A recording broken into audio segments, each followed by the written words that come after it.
जमलेल्या माझ्या सर्व मराठी बांधवांनो, भगिनींनो आणि मातांनो,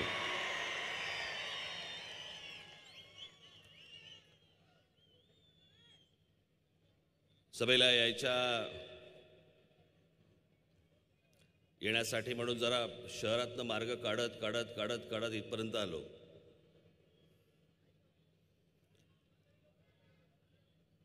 आज देशाच्या 17व्या लोकसभेचा निवडणूक आहे आणि महाराष्ट्रातल्या आणि देशातला आज दुसऱ्या टप्प्याचं मतदान आज पूर्ण झालं. 23 तारखेला तिसरा टप्पा, 29 तारखेला चौथा टप्पा. तेव्हा महाराष्ट्रातलं मतदान तेव्हा पूर्ण होईल 29 तारखेला. आणि माझ्या अजून जवळपास उद्या माझी महाडला सभा आहे आणि त्याच्यानंतर पुढे अजून माझ्या 4 सभा आहेत.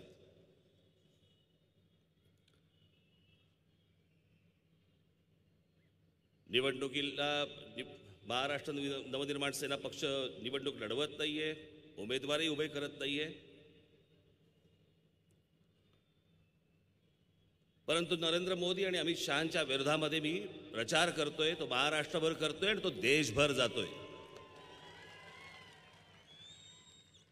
मला कल्पना नव्हती की मी इथे महाराष्ट्रामध्ये भाषण करतोय आणि माझ्या भाषणाच्या क्लिप्स या देशभर फिरतायत.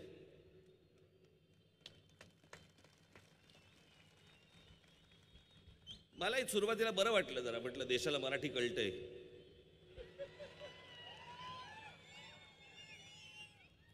समजून घेता येत ते. पण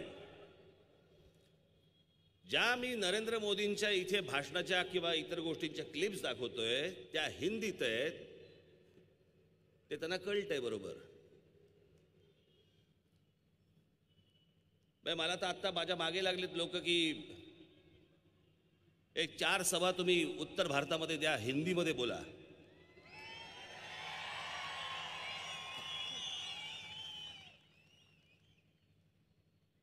हे आपलं बरं आहे. इथे मला हिंदीत पटकन शिवी पण देता येणार नाही. आपल्या भाषेमध्ये पटकन सुचते.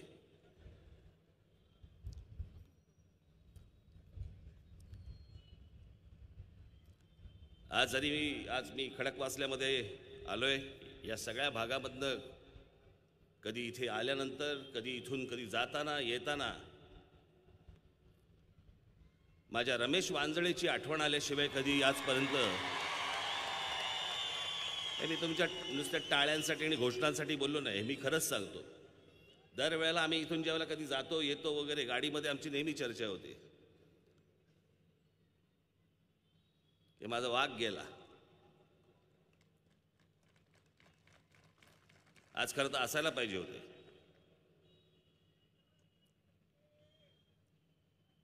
तसं काय तुमचे मतदारसंघ काय असतात मला माहित नाही, पण तसं पडलं तर म्हटलं पुण्यातच येतो ते.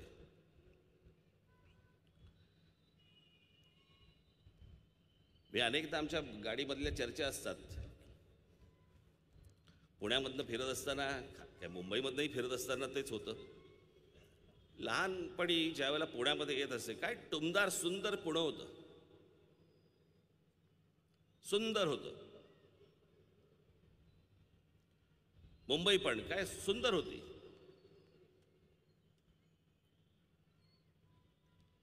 आणि मग प्रगतीच्या नावाखाली जी काही शहरं सगळी आपली वाढत जातात. अर्थात हे काय देशभर सगळीकडे होतं नाही, अशातला काही भाग नाही, जगभर होतं.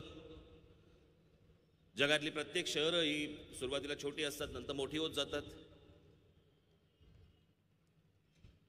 पण देश विदेशामध्ये फिरत असताना एक गोष्ट लक्षात येते की त्यांची शहरं ज्या वेळेला प्रगती करतात त्यावेळेला ती प्रगती केल्यानंतर देखील टुमदार राहतात.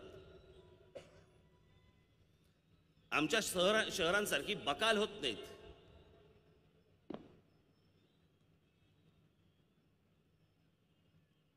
कोण कुठे राहतंय, कुठच्या इमारती वाढतायत, कुठे काय होतंय, इमारतीमध्ये लोक राहायला जात आहेत. पण रोजच्या काही लागणाऱ्या ज्या काही गोष्टी असतात त्या आजूबाजूला मिळत नाहीत. मग हळूहळू दुकानं येतात, मग हळूहळू सगळ्या गोष्टी येतात, मग रस्ते होतात. असं शहर नाही बसत. परदेशामधली जेव्हा शहरं बसतात त्यावेळेला त्याला एक आकार उकार असतो, त्याला एक टाउन प्लॅनिंग नावाची गोष्ट असते. आमच्याकडे नुसती आपली शहरं आपली बकाल होत जातात, बकाल, दुसरं काही नाही होत. रस्त्यावरची वाहनं वाढतायत, पार्किंगची व्यवस्था नाही, लोकसंख्या वाढतेय, त्या मानाने कॉलेजेस मिळत नाहीत, हॉस्पिटल्स नाहीत, शाळा नाहीत. याला काय टाउन प्लॅनिंग नाही म्हणत. अशी शहरं उभी राहत नाहीत.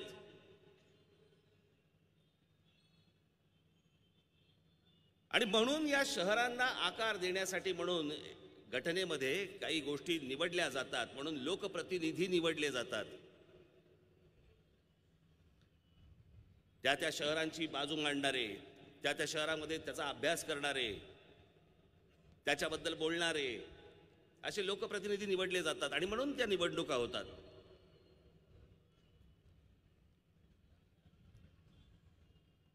आज या देशाची 17वी लोकसभेची निवडणूक आहे आणि आमच्यासमोर दिसतंय काय, तर शहरं आमची बकाल होत आहेत, आमचं राज्य बकाल होतंय.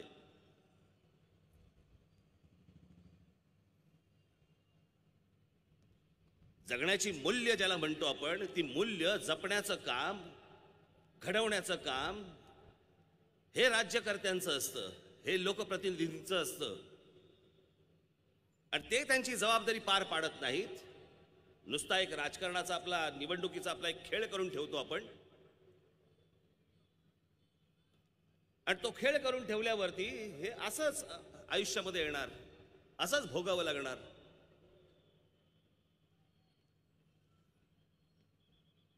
सकाळी स्कूटरवरनं बाहेर पडलेली 2 मुलं काय खड्डा काय मध्ये येतो आणि त्याच्यामध्ये अपघातात जातात काय. काही मागचा पुढचा काही विचार नाही.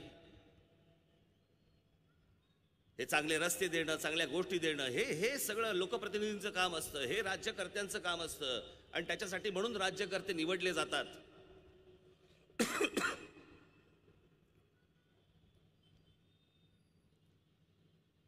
आणि ज्या वेळेला ते समोर तुमच्या येतात आणि भाषण ज्या वेळेला करतात आणि तुम्ही त्यांच्यावरती ज्याला विश्वास टाकता, आणि विश्वास टाकल्यानंतर 5 वर्षानंतर तुमच्या लक्षात येतं की नाही, याच्यावरती मी विश्वास टाकला पण यांनी माझा केसाने गळा कापला. आज तीच परिस्थिती नरेंद्र मोदींची झालेली आहे. 5 वर्षापूर्वी ज्या माणसावरती या देशाने विश्वास ठेवला, 5 वर्षापूर्वी या माणसाने जे देशाला जी स्वप्न दाखवली,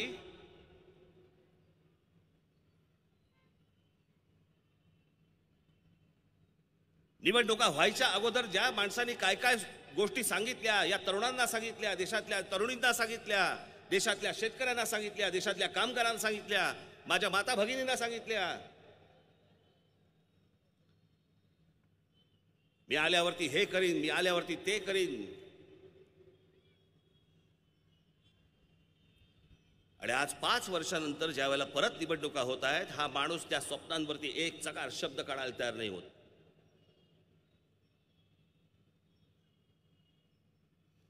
त्या विषयावरती बोलायला तयार होत नाही.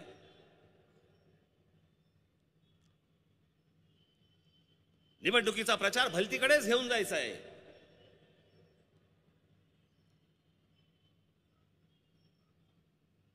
पुलवामामध्ये जे कोणी शहीद झाले आमचे जवान, त्यांच्या नावाने आता मतं मागतायत. ज्यांनी एअर स्ट्राईक केला त्या पायलटच्या नावाने आता मतं मागतायत. आणि काल तर माढ्यामध्ये त्यांनी कहरच केला. काल नरेंद्र मोदी यांनी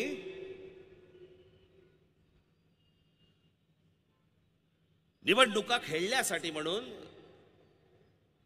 राजकीय गोष्ट खेळण्यासाठी म्हणून शेवटी स्वतःची जात, आता ते जातीवर बोलायला लागले स्वतःच्या, की मी या जातीचा आहे म्हणून माझ्यावरती हे सगळे अन्याय करतायत, मी या जातीचा, मी खालच्या जातीचा आहे म्हणून माझ्यावरती हे सगळे आरोप करतायत. तुमच्यावरती काय खालच्या जातीचे आहेत म्हणून आरोप करतोय आम्ही?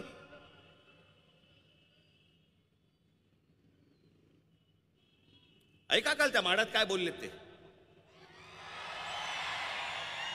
कि जिसका भी नाम मोदी है वो सारे चोर क्यों है?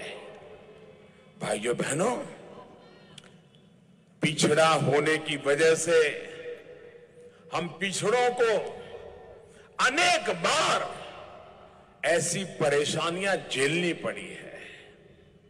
अनेक बार कांग्रेस और उसके साथियों ने मेरी हैसियत बताने वाली, मेरी जाति बताने वाली गालियां देने में कोई कमी नहीं रखी है. आता जातीचं कार्ड वापरतायत.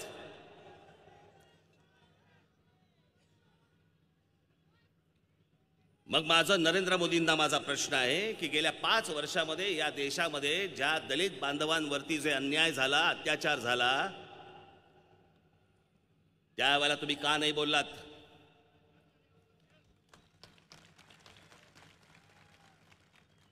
त्यावेळेला ते पिछडी जात या सगळ्या गोष्टी का नाही आणल्या तुम्ही? याच नरेंद्र मोदींच्या, मी तुम्हाला गंमत बघा, या नरेंद्र मोदींच्या गुजरातमध्ये आपल्याकडे काम करणारे असतात, काय त्यांना काय म्हणतात बाळा, जे मेलेलं जनावर असतं त्यांची कातडी काढतात, जो त्यांचा व्यवसाय आहे, जो पारंपरिक व्यवसाय आहे. डोर समाजाचे असतात किंवा अजून इतर कोणी समाजाचे असतात, काय मला त्याच्या काय जातीतलं मला फारसं काही कळत नाही. परंतु त्या समाजातल्या त्या लोकांना नरेंद्र मोदींच्या गुजरातमध्ये कातडं काढतायत म्हणून गोरक्षावाल्यांनी कशा प्रकारचं बडवलंय तुमच्या डोळ्यांनी बघा. 11 जुलाई को गुजरात के ऊना की घटना ने आग में घी का काम किया.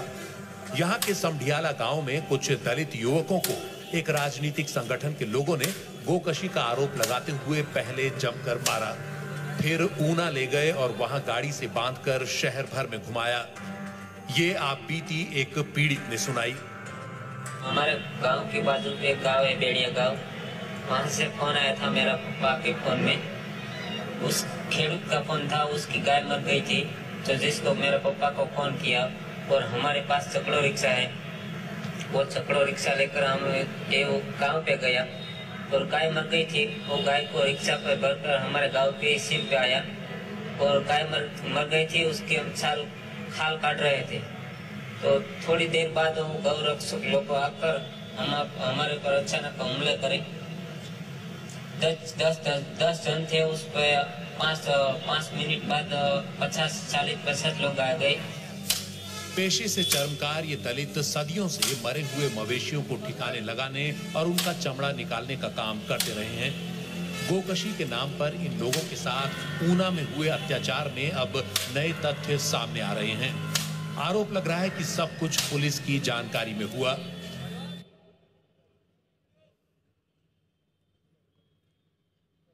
त्यांनी गाय मारली नव्हती, ते जनावर मारत नाहीत, पण ते जनावर मेल्यानंतर त्याचं करायचं काय? त्यावेळेला या लोकांना जेव्हा बोलवतात आणि त्याच्या जेव्हा चामडी काढायला लावतात, त्यांना धरून गोरक्षावाल्यांनी गाय मारली म्हणून बडवले.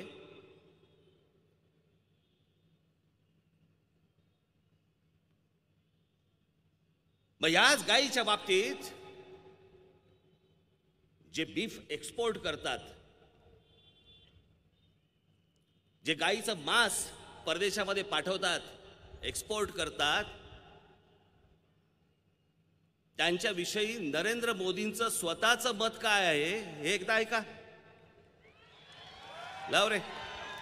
आप कत्लखानों की बात करते हैं, एक समुदाय विशेष की रोजी रोटी भी उससे जुड़ी है. दूसरी बात ये कि एनडीए के कार्यकाल में भी मीट एक्सपोर्ट बड़े पैमाने पर हुआ, तो उस समय आपकी सरकार ने क्यों नहीं किया कुछ? मैं देखूंगा उस समय उनके क्या प्रॉब्लम थे, मैं देखूंगा. लेकिन इन दिनों स्थिति गंभीर होती गई. उस समय हो सकता है, शुरू में मेरे पास डिटेल नहीं है, उस समय हो सकता है कि हमारे पास दूध न देने वाले पशुओं की संख्या एक्सेस हुई हो, उसमें से एक विचार बना हो. लेकिन ये आपकी जानकारी सही नहीं है कि कोई एक कम्युनिटी इस बिजनेस में है. ऐसा नहीं है जी. मेरे कई जैन मित्र हैं जो इस व्यापार में है. इसको किसी कम्युनिटी से मत जोड़िए। मेरे काही जैन मित्र है जो इस व्यापार में है हे सांगतायत, मग त्यांना का बडवलं? या देशामधली जवळपास 50 ते 60 माणसं ठार मारली गेली. हे सरकार तेव्हा काय करत होतं? नरेंद्र मोदी त्यावेळेला काय करत होते? या गोष्टी थांबवण्यासाठी, वाचवण्यासाठी त्यांना नरेंद्र मोदींनी काय केलं? जर तुमचे जैन मित्र जर समजा बीफच्या एक्सपोर्ट मध्ये जर समजा तो व्यापार करत असतील, बाकीच्यांना का दोष देत आहे?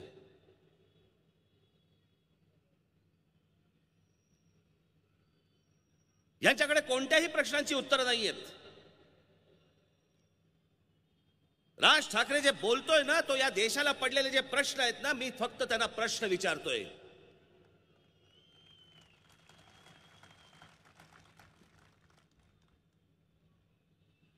कोणत्या गोष्टीत सुधारणा झाली? मला एकदा एक तर गोष्ट सांगा मला, कोणत्या गोष्टीत सुधारणा झाली? अमित शहाच्या मुलगा सोडून.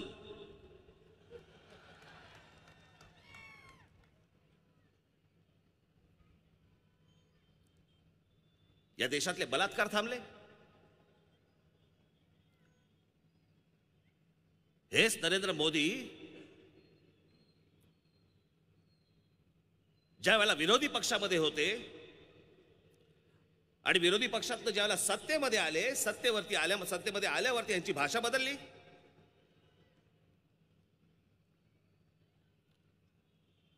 सत्तेत आल्यानंतर एका कुठेतरी परदेशामध्ये कुठेतरी ते बोलत होते, परदेशात होते का इथेच होते मला आता कल्पना नाही त्या व्हिडिओवरनं.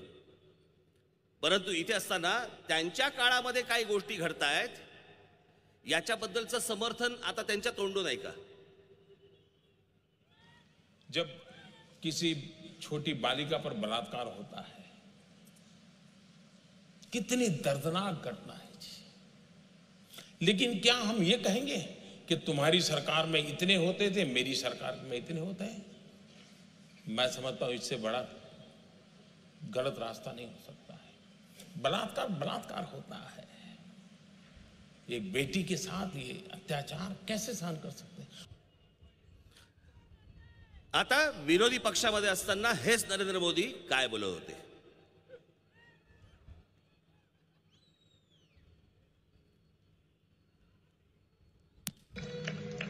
आप जब वोट करने जाए तब पल भर के लिए उस निर्भया को याद करना जिसके कारण आपको दिल्ली की हर बहन बेटी याद आएगी और तब जाकर के कमल के निशान पर वोट दबाना। आप जब वोट करने जाए तब उस गुड़िया को याद करना, आपको छोटी छोटी बच्चियां नजर आएगी, छोटे छोटे बच्चे नजर आएंगे आपके अगल बगल। उनकी सुरक्षा के लिए, उनके भविष्य के लिए उनको स्मरण करके जाइए, उस गुड़िया को स्मरण करके जाइए, कमल के निशान पर बटन दबाइए और गारंटी लीजिए हमारी किसी गुड़िया को कभी कुछ होगा नहीं। पुढे लाव.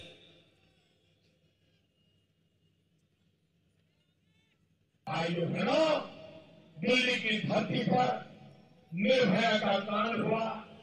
एक गरीब बेटी को जुल्म से मार दिया गया, उस पर बलात्कार हुआ। ये निर्भया का कांड आपकी आंखों के सामने हुआ। ये नीच राजनीति है कि नहीं?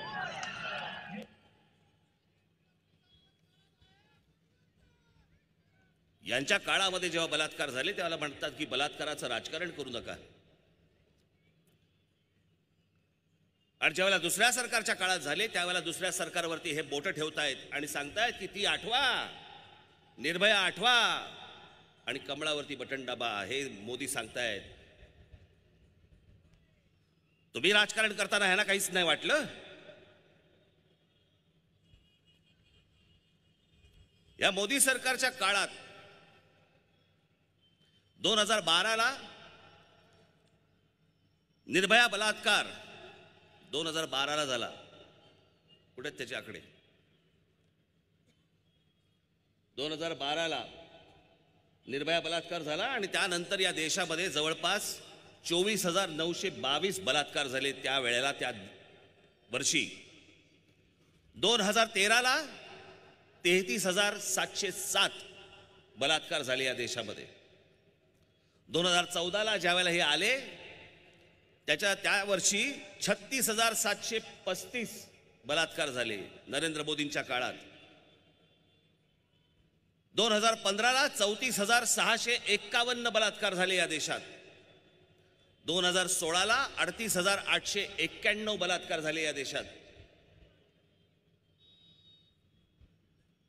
काय वेगळं झालं? आणि गंमत म्हणजे 2017 आणि 18चा रिपोर्ट दाबून टाकलाय, बाहेर येऊ देत नाहीयेत. मला असं वाटतं आजचीच महाराष्ट्र टाइम्सची बातमी आहे ऑनलाईनवरची की 2017 आणि 2018चे सगळे जेवढे रिपोर्ट्स आहेत, गुन्हेगारीचे रिपोर्ट्स आहेत, बलात्काराचे रिपोर्ट्स आहेत, बाहेर येऊ देत नाहीयेत. सगळे रिपोर्ट दाबून टाकलेत, तुमच्यापर्यंत पोहोचू नये, तुमच्यापर्यंत येऊ नयेत.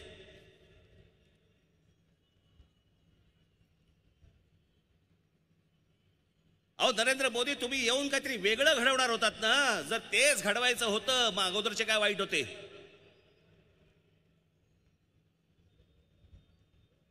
मग परिवर्तन का झालं या देशामध्ये?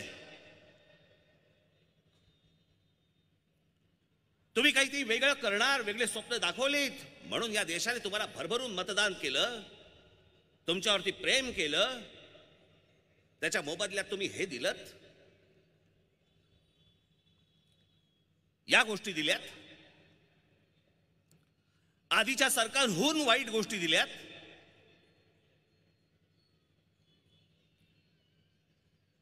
कोणी स्वप्नात देखील विचार केला नसेल असल्या गोष्टी तुम्ही आणल्यात. हा देश पाण्यासाठी तडफडतोय, हा देश नोकऱ्यांसाठी तडफडतोय. या देशात उद्योग यावेत, लोकांच्या मुलांच्या मुलींच्या हाताला कामं मिळावीत याच्यासाठी म्हणून तडफडतोय. आणि आमचे मोदी खर्च कशावरती करतायत? तर गुजरातमध्ये वल्लभभाई पटेलांच्या पुतळ्यावरती 3-3, 4-4 हजार कोटी रुपये खर्च करतायत. या देशाला पुतळ्यांची गरज आहे का? इथे जिवंत माणसं जगवण्यासाठी पैसे मिळत नाहीयेत आणि हे पुतळ्यांवरती 3-3, 4-4 हजार कोटी रुपये खर्च करतायत.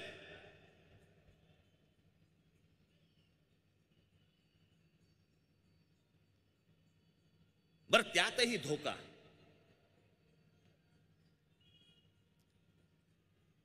जे शत्रू राष्ट्र म्हणून आमच्या समोर उभं केलं, तुम्हाला आठवत असेल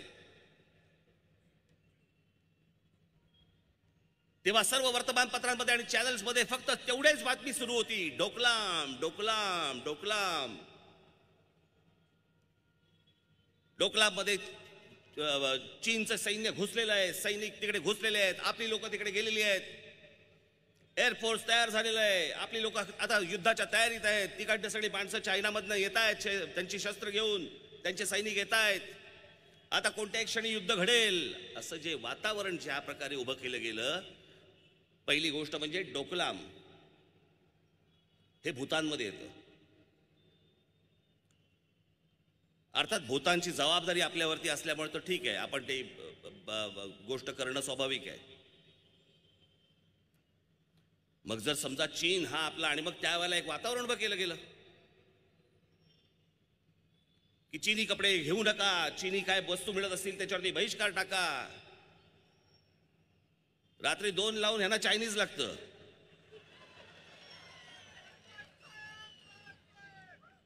बाकी सगळं बंद करा, आपल्या नाक्यावरची चायनीजची गाडी राहिली पाहिजे. सगळ्या चीनी वस्तूंवरती बहिष्कार टाका, चीनी वस्तूंवरती या गोष्टी करा, सगळं करा. हे आपले शत्रू आहेत, ते आपल्यावरती येत आहेत. वल्लभभाई पटेलांचा पुतळा कुठून बनवून आणलात? वल्लभभाई पटेलांचा पुतळा त्याच्या अगोदरच जर समजा तुम्ही चायनामध्ये बनवायला दिलेला होतात, नाटकं कशाला करताय? तुमचे संबंध तुम्ही सगळे बरोबर व्यवस्थित ठेवणार, तुमच्या मतांसाठी म्हणून या सगळ्या गोष्टी उभ्या करणार. निवडणुकीच्या तोंडावरती असल्या कोणतरी गोष्टी उभ्या करायच्या, निवडणूक झाली की तो विषय संपला.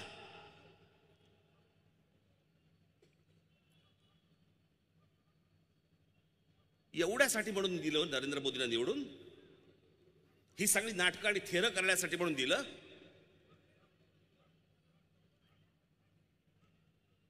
एके रात्री काय झटका काय आला आणि नोटा काय बंद करून टाकल्या.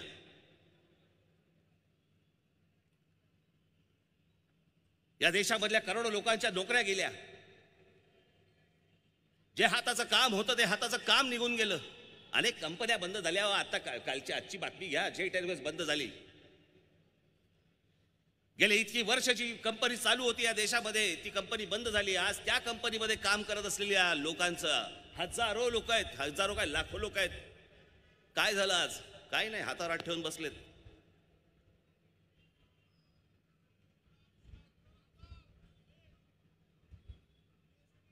अनेक कंपन्या बंद झाल्या, तुमच्यापर्यंत बातम्या येऊ दिल्या नाहीत.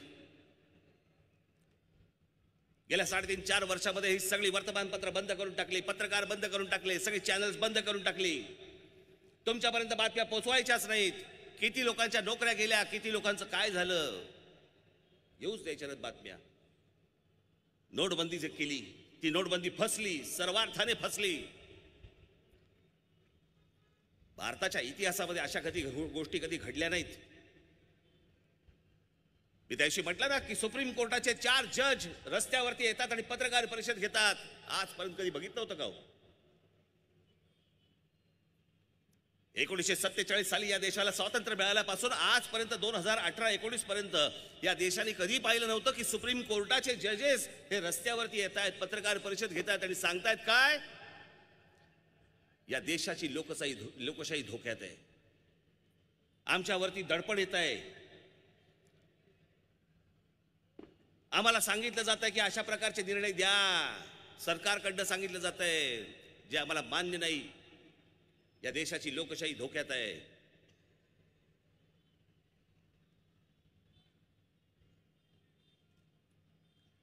RBI, reserve bank of India, आज ते सांगतायत त्यांचे 2 गव्हर्नर काय साधी पोस्ट आहे का हो?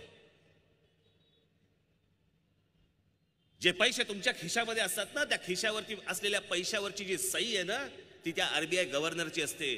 तो गव्हर्नर जो विश्वासातला, त्याचे 2 गव्हर्नरनी राजीनामे दिले की हे सरकारचं जे काही आमच्यावरती दडपण येत आहे, आम्ही त्यांची कामं करू शकत नाही. 2 गव्हर्नरने राजीनामे दिले. असं भारताच्या इतिहासात आजपर्यंत कधी झालं नाही. हे मोदींच्या काळात होते. असे कोणत्या गोष्टी तुम्ही मागितल्या होत्या? हे आता जे शेवटचे उर्जित पटेल ज्यांनी राजीनामा दिला, त्या उर्जित पटेलांना त्यांनी सांगितलं होतं आम्हाला रिझर्व्ह मधले, म्हणजे कुठचे, तुमचे पैसे रिझर्व्ह मधले, की उद्या जर समजा या देशातल्या बँका जर समजा अडचणीत आल्या तर त्यांच्यासाठी म्हणून ठेवलेले काही असतात पैसे, हे रिझर्व्ह मधले पैसे, त्यातले 3 लाख कोटी रुपये आम्हाला पाहिजेत म्हणून सांगितलं मोदींनी. उर्जित पटेलने सांगितलं आम्ही देऊ शकत नाही, करू शकत नाही. तो माणूस बिचारा राजीनामा देऊन मोकळा झाला, वेगळा झाला. आणि मग परत स्वतःच्या कोणतरी मर्जीतला एक माणूस तिकडे आणून बसवल्यानंतर त्याच्याकडनं आता 28-27 हजार कोटी का 28,000 कोटी रुपये रिझर्व्ह बँकेत बाहेर काढले. कशासाठी काढलेत? कोणाला द्यायला काढलेत? जर सरकारकडे पैसे नाही आहेत, नोटबंदीमुळे तुमचा जर समजा रेव्हेन्यू संपलाय, तुमच्या जीएसटी मुळे रेव्हेन्यू गेलाय, देशाकडे पैसे येत नाही आहेत.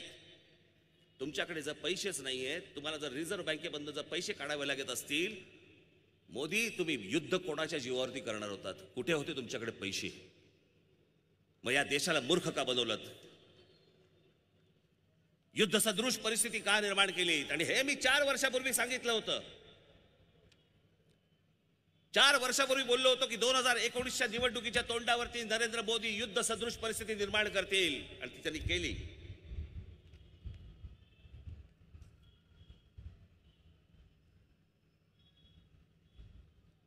काय काय गोष्टी सांगितल्या या माणसाने. कशाला काही संबंध नाही. तुमच्या गेल्या मागच्या निवडणुकीच्या जाहीरनाम्यात गोष्ट नाही. सत्तेत आल्यानंतर वाटतंय ना काय बुलेट ट्रेन आणू म्हणे. विचार बघा. आणू ते आणू, कुठे आणू? मुंबई अहमदाबाद. काय करायचं जाऊन अहमदाबादला? सकाळी निघालो, भास्कन पोचलो, ढोकळा खाल्ला, आलो, करायचं काय पुढे?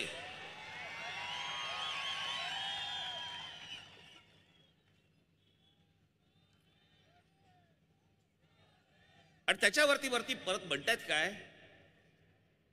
मला आज एक संदर्भ पुण्याचा सापडला म्हणून मी तुम्हाला दाखवायला आणला. जरा बघा, नंतर मी तुम्हाला एक्सप्लेन करतो. ये मुंबई की संकटों से मुंबई को अगर बाहर लाना है ना, तो पुणे जाने से नहीं आएगा. ये समझ के चले लो, क्योंकि मुंबई का टेम्परामेंट बिजनेस से जुड़ा है. बिजनेस गुजरात के ब्लड से जुड़ा हुआ है. वो नेचुरली वहां जाता है. और पढ़ना होगा तो पुणे जाएगा वो. सरस्वती पूजा उस तरफ है, लक्ष्मी की पूजा इस तरफ है.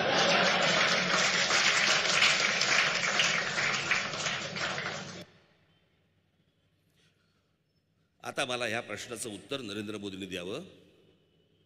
मग गुजरात मधले असंख्य गुजराती गुजरात सोडून महाराष्ट्रात काय येत आहेत? ते व्यवसाय करण्यासाठी त्यांना महाराष्ट्राची भूमिका योग्य वाटते आणि गुजरातची भूमिका अयोग्य वाटते आहे. ते तिकडनं घरदार सोडून जर समजा महाराष्ट्रामध्ये येत असतील तर त्या गुजराती समाजालाही कळलंय की या लोकांनी गुजरातमध्ये काही केलेलं नाहीये. आपल्याला जर व्यवसाय करायचा असेल तर आपल्याला महाराष्ट्रातच जावं लागेल. कारण का तर या महाराष्ट्रातल्या मराठी माणसाच्या मनाने जे इथली जमीन जी मशागत केलेली आहे जमिनीची, त्याच्यामुळे जे उत्तम वातावरण आहे ते महाराष्ट्रामध्ये आहे. म्हणून असंख्य लोक ज्या वेळेला त्यांचं राज्य सोडून महाराष्ट्रामध्ये येत आहेत आणि ह्यांच्या बुलेट ट्रेनसाठी सांगतायत की धंदा मला तिकडे न्यायचा आहे. आज असंख्य पंतप्रधान या देशामध्ये आले, अनेक देशांचे,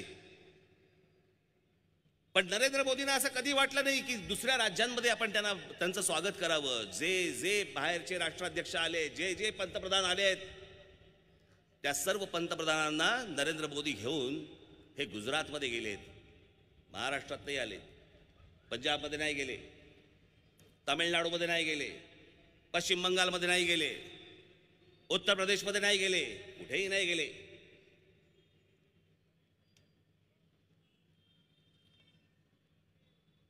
काय कमवलत काय तुम्ही? काय मिळवलत काय तुम्ही? गेले 5 वर्ष हा माणूस भूर भूर भूर भूर फिरतोय देश जगभर. किती पैसे आले, कोणी किती पैसे दिले, जाताय तिकडे सगळ्यांना मिठ्या मारताय, पण त्या मिठीतनं आलं काय? या देशाला मिळालं काय? आज देशातल्या सगळ्या संस्था सांगतायत, वित्तीय संस्था सांगतायत की हा देश डबघाईला आलाय, हा अजून खाली जाणार. या नरेंद्र मोदींनी जे निर्णय घेऊन ठेवलेत याच्यामुळे देश रसातळाला जाणार.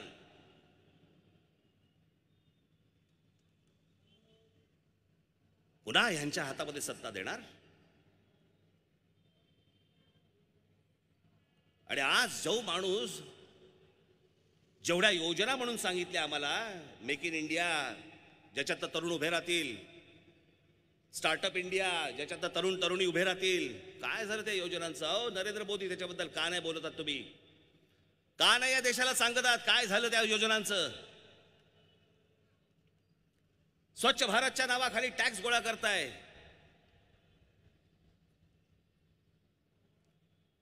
मागे तो एक झटका आला त्या रामदेव बाबामुळे. सगळे आपले योगा करा, सकाळी योगा करा. हा देश गळ्यात तगडा अडकून पडलाय.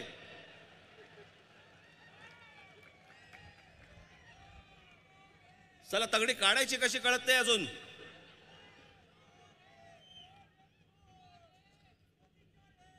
तो आपला रामदेव बाबा तिकडे अप्पर डिप्पर मारत बसलाय.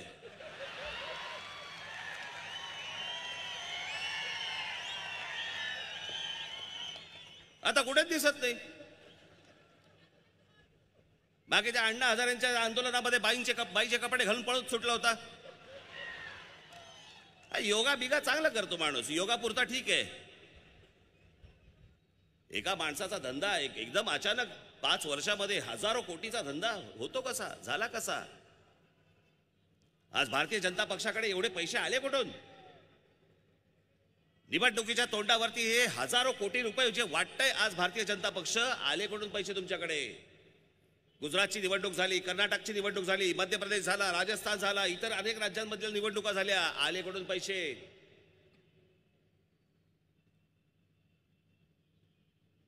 नोट बंद झाल्यावरती ह्या देशातला प्रत्येक नागरिक रांगेमध्ये उभा होता, बँकेच्या रांगेमध्ये उभा होता. जवळपास 100-125 माणसं त्या रांगेमधली मेली.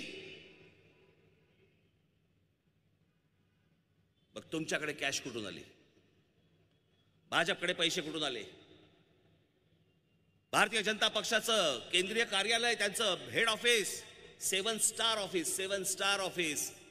अमित शहा म्हणतायत की अशा प्रकारचं ऑफिस जगाच्या पाठीवरती कुठच्या राजकीय पक्षाचं नसेल, असं ऑफिस भारतीय जनता पक्षाचं आहे. झालं कसं? आले कुठून पैसे? आज देशभर पैसे वाटायला ही कॅश आली कुठून? पोलिसांच्या समोर वाटतायत पैसे. पोलीस तरी काय करतील?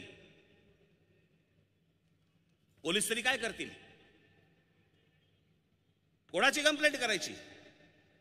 आणि उद्या कंप्लेंट केल्यानंतर हेच बडतर्फ करणार, हेच नोकरीवरून काढून टाकणार. पोलीस म्हणतात जाऊ देत. जी गोष्ट आमच्या जवानांच्या बाबतीत जर काश्मीरमध्ये होऊ शकते, पोलिसांच्या बाबतीत का नाही होणार?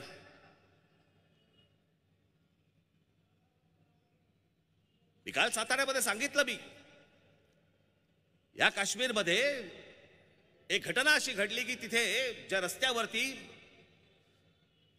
आपले जवान म्हणजे आपली आर्मी, CRPF हे बॅरिकेड्स टाकतात आणि तिकडे चेकिंग होतं, गाड्यांचं चेकिंग होतं. त्याला चेकपोस्ट म्हणतो ना आपण.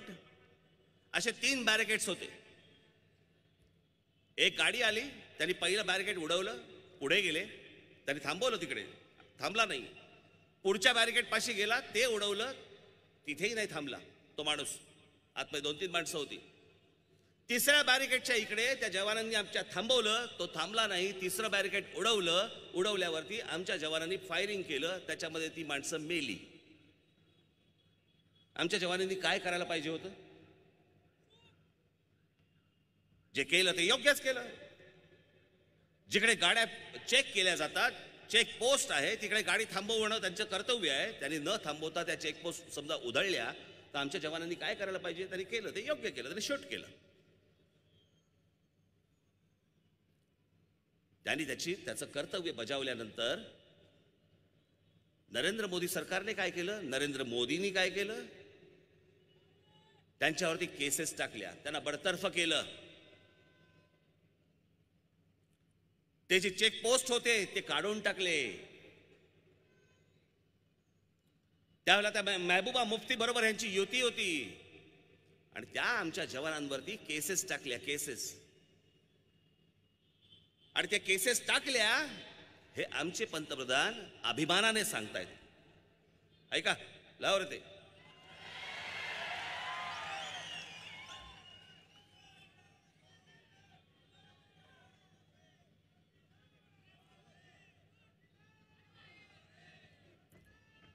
आहे ना? नाही आणलं? अच्छा, याच्यात नव्हतं, पण त्याच्यात होतं ना, क्लिप होती ना ती. 2 मिनिट बघ, समाधान जरा चेक करू देत.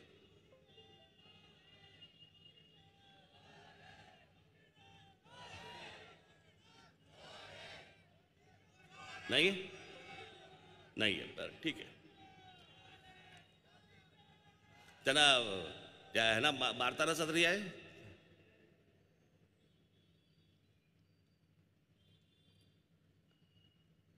सैनिकांना मारतानाचा आहे.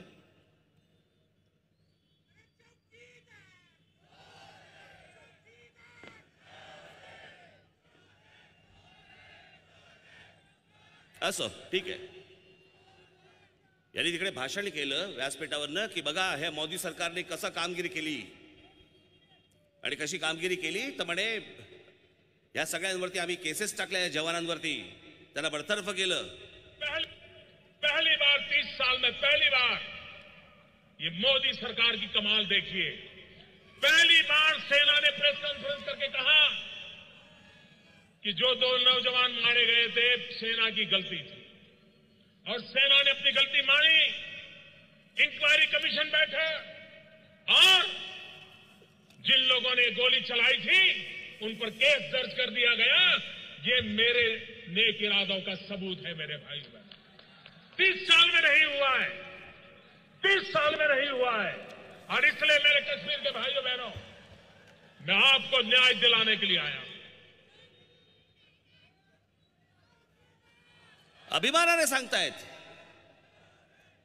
की माझ्या काळामध्ये मी आमच्या आर्मीवरती केसेस टाकल्या, त्यांना बडतर्फ केलं.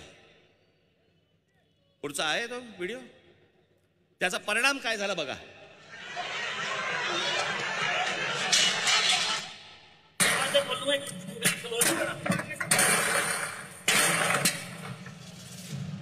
या आमच्या आर्मीच्या जीप्स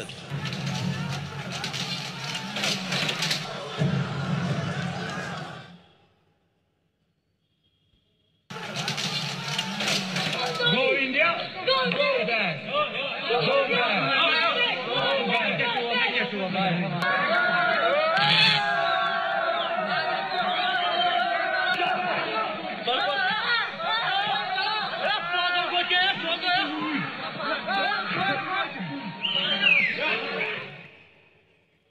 आमच्या जवानांना मारतायत. आमच्या जवानांच्या हातामध्ये शस्त्र असून देखील ते काही करू शकत नाहीयेत. का? काही केलं बडतर्फ करतील, केसेस टाकतील. ही आमच्या जवानांची परिस्थिती करून ठेवली होती या माणसांनी. जिकडे लक्ष द्यायला पाहिजे तिकडे लक्ष दिलं गेलं नाही. या देशामध्ये पैसा आणायला पाहिजे होता, या देशासाठी पैसा आणायला पाहिजे होता, तिकडे लक्ष दिलं नाही. पण या देशाचा तुमचा आमचा पैसा, बँकांमधला पैसा जो ज्या लोकांनी लुटला, जे परदेशात गेले, निघून गेले, हे नरेंद्र मोदींच्या काळामध्ये निघून गेले. मी फक्त आता माझ्याकडे फक्त काही जणांची एक यादी आली आहे. नुसते फक्त त्यांचे पैशांचे आकडे वाचून दाखवतो तुम्हाला मी. फक्त त्यांचे आहेत, आहे का रे त्याचं. विजय मल्ल्या 9,000 कोटी. आता गब्बत बघा, हा व्यवसाय करत होता माणूस. मी जी काही माहिती काढली त्यावरून मला नक्की माहिती आहे की हा माणूस व्यवसाय करत होता. व्यवसायामध्ये ह्याला त्रास झाला, डुबला गेला, पण ह्याला पैसे बुडवायचे नव्हते. हा सरकारला पैसे द्यायला तयार होता, तरी याला पळून जायला लावलं. दुसरा नीरव मोदी, मेहुल चोक्सी 12,636 कोटी रुपये घेऊन फरार. जतीन मेहता 7,000 कोटी. ललित मोदी 125 कोटी. निलेश पारेख 2,223 कोटी. नितीन संदेसरा आणि चेतन संदेसरा 5,000 कोटी. संजय भंडारी 150 कोटी. विक्रम कोठारी 800 कोटी. संभ्या सेठ 390 कोटी. रितेश जैन 390 कोटी. आशिष जोबनपुत्रा 390 कोटी. आणि अजून 31 लोकांची यादी अजून आहे. अजून त्याच्या पलीकडे जे माहिती नाहीत असे किती माहीत नाहीत. यांची यादी संसदेत जाहीर केली म्हणून ती कळली. बाकी असे इतर किती जण गेलेत कल्पना नाही. पैसे कोणाचे? पैसे तुमचे आमचे. काळात कोणाच्या गेलेत? नरेंद्र मोदींच्या काळात गेलेत. काय मिळवलं काय मला जरा सांगा. या नरेंद्र मोदींना या देशाचा पंतप्रधान करून काय मिळवलं काय? एकही योजना यशस्वी करता आली नाहीये. या देशामधल्या तरुणांच्या नोकऱ्या गेल्या. अहो, गेल्या जवळपास 3-3.5 वर्षामध्ये नोटबंदी झाल्यापासून या देशामधल्या 4.5 ते 5 कोटी मुलांच्या लोकांच्या नोकऱ्या गेल्या अधिकृतपणे. 4.5 ते 5 कोटी. अनधिकृत किती लोकांच्या हाताचं काम गेलं असेल कल्पना नाही. कुठच्या दुकानामध्ये 4 माणसं असतील, तिकडे बाबा 2 माणसं कमी केली. कुठच्या बाबा गाडीवरती 4 माणसं असतील, तिकडची 2 माणसं कमी केली. ह्याचा आकडा तर नाहीच आहे.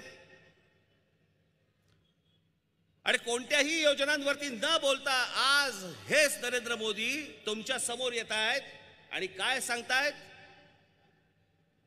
मला पुलवामामध्ये झालेल्या हल्ल्यातल्या शहीदांच्या नावाने मतदान करा.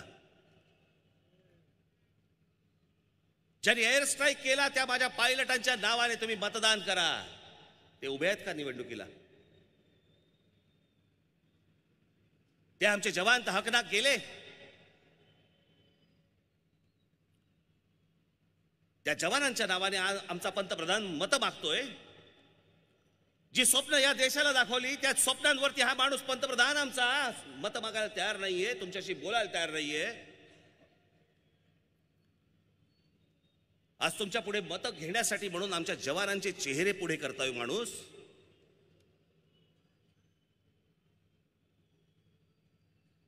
काय त्यांच्या भाषणामध्ये ते स्वतःहून काय बोलतात ऐका. मैं आपसे कहना चाहता हूं मेरे देश के फर्स्ट टाइम वोटर को, आप भी संकल्प कीजिए कि पहला वोट आपका जो आपके जीवन की ऐतिहासिक घड़ी है, आपके जीवन पर याद रहेगा कि पहला वोट कब डाला, कहां डाला, कौन सा चुनाव था, किसको डाला, ये जीवन भर याद रहने वाला है. हर किसी को पहली घटना याद रहती है. मैं जरा कहना चाहता हूं मेरे फर्स्ट टाइम वोटरों को, क्या आपका पहला वोट पाकिस्तान के बालाकोट में एयर स्ट्राइक करने वाले वीर जवानों के नाम समर्पित हो सकता है क्या? मैं मेरे फर्स्ट टाइम वोटर से कहना चाहता हूं कि आपका पहला वोट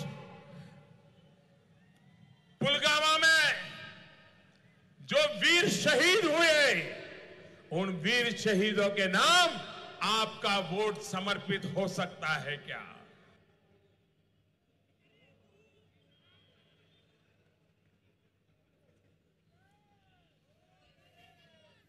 किती निर्ढावलेला असेल माणूस बघा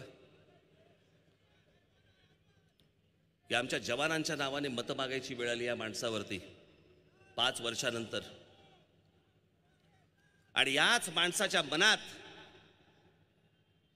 मी माझ्या सभेमध्ये हे दाखवतो मुद्दामून दाखवणार की या माणसाच्या मनात आमच्या जवानांबद्दल काय प्रेम आहे आणि काय आस्था आहे ते एकदा बघा. सेना में एक जवान जितना साहस करने का ताकत रखता है ना, उससे ज्यादा साहस करने का ताकत व्यापारी रखता है.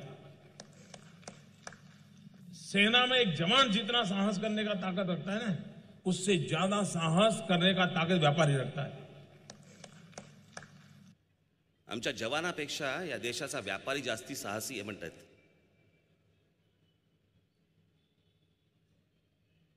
तो जवान आमचा सरहद्दीवरती बंदुका घेऊन उभा असतो. कधी कुठची गोळी लागेल आणि कधी काय प्राण जाईल माहित नाही. ती लागणारी गोळी काय हिंदी चित्रपटातली नसते. हे आयुष्य काय वारंवार मिळत नसतं. कोणाचा पुनर्जन्मावरती विश्वास असेल किंवा नसेल, परंतु एकदा ती हाकणार तो गेला की गेला, नंतर त्याच्या परिवाराकडे कोणी बघायला तयार होत नाही. आणि त्याच्या साहसापेक्षा या देशातला व्यापारी जास्ती साहसी आहे म्हणून हा माणूस सांगतोय. व्यापारी व्यापाराचं काम करत असतो, पण या माणसाच्या मनामध्ये आमच्या जवानांबद्दल काय किंमत आहे ती या एका वाक्यातनं कळते. त्याच्यावरती आत्ता 15 एप्रिलला हेच नरेंद्र मोदी एका टेलिव्हिजन इंटरव्ह्यू वरती बोलताना म्हणतायत की आत्महत्याग्रस्त शेतकऱ्यांचा जर समजा निवडणुकीला मुद्दा होऊ शकतो तर शहीद जवानांचा का नाही होऊ शकत. काय माणूस आहे, विचार करा.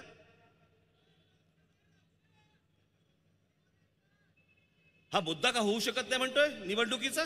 ऐका, किसान मरे तो चुनाव का मुद्दा, लेकिन जवान मरे तो चुनाव का मुद्दा नहीं. ये कैसे हो सकता है? किसान मरे तो चुनाव का मुद्दा, लेकिन जवान मरे तो चुनाव का मुद्दा नहीं. ये कैसे हो सकता है?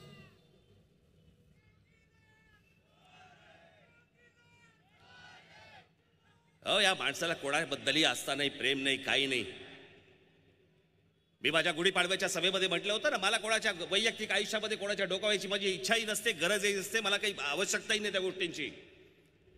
या माणसाने ती गोष्ट सार्वजनिक केली म्हणून मी ती गोष्ट बोललो गुढीपाडव्याच्या सभेमध्ये.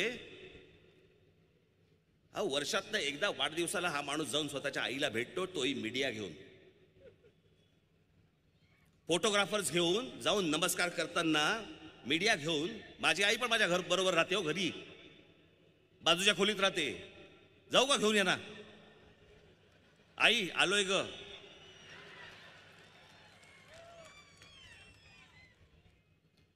आज पंतप्रधान आहेस तू माणूस, तुझ्याकडे सगळ्या सोयी आहेत, सगळ्या गोष्टी आहेत, बंगला आहे तुमचा स्वतःचा, जा ना आईना घेऊन त्या बंगल्यामध्ये, ती माता पण आशीर्वाद देईल की माझा मुलगा पंतप्रधान झाला, मला त्या पंतप्रधान पदाच्या माझ्या त्या घरामध्ये पण तो मला घेऊन गेला, वर्षातनं एकदा जाऊन भेटायचं आणि तरी मीडिया घेऊन. कशासाठी या गोष्टी सार्वजनिक करताय? या सगळ्या गोष्टीतनं ना एका माणसाची मानसिकता कळते. जवानांच्या प्रती काय आदर आहे बघा, तुमच्याबद्दल काय असणार हो? शहीद झालेल्या जवानांचा मुद्दा का नाही निवडणुकीचा होऊ शकत हे विचारणारा माणूस जिवंत असलेला तुम्हाला कोण विचारतोय? मी म्हणून हा जो प्रचार करतो यांच्या विरोधामध्ये ना, ही माणसं जर बाबानं परत निवडून आली ना, गुलाम बनवून टाकतील तुम्हाला, गुलाम. ही संपूर्ण निवडणूक ही ज्या वेळेला तुमचं मतदान असेल त्यावेळेला लक्षात ठेवा की हे नरेंद्र मोदी आणि हे अमित शाह ही दोन माणसं पुन्हा राजकीय क्षितिजावरती दिसता कामा नयेत.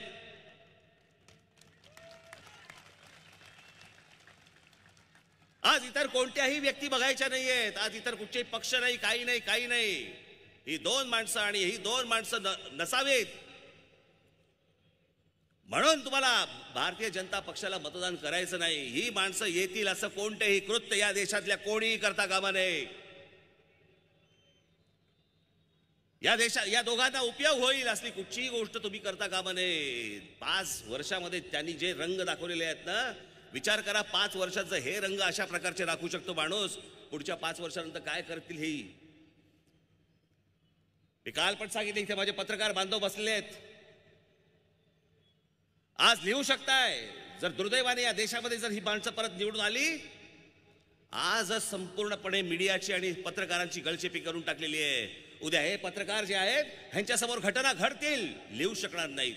यांच्यासमोर घटना घडतील, बोलू शकणार नाहीत. सगळ्या गोष्टी बंद करून टाकतील. आणि म्हणून ही निवडणूक अत्यंत महत्वाची आहे. एका महत्वाच्या टप्प्यावरती हा देश उभा आहे. या देशाला हुकुमशाही पाहिजे का या देशाला लोकशाही पाहिजे हा ठरवण्याची निवडणूक आहे. आणि त्याच्यामुळे येणाऱ्या निवडणुकीच्या मतदानाच्या दिवशी तुम्ही योग्य सारासार विचार कराल. ही दोन माणसं पुन्हा दिसता कामा नये याचा विचार कराल, अशी एक आशा अपेक्षा आपल्या सर्वांकडे बाळगतो आणि आपल्या सर्वांची मी रजा घेतो. धन्यवाद. जय हिंद, जय महाराष्ट्र. धन्यवाद राजसाहेब. महाराष्ट्र नवनिर्माण सेनेच्या प्रथेप्रमाणे राष्ट्रगीताने सभेची सांगता होईल.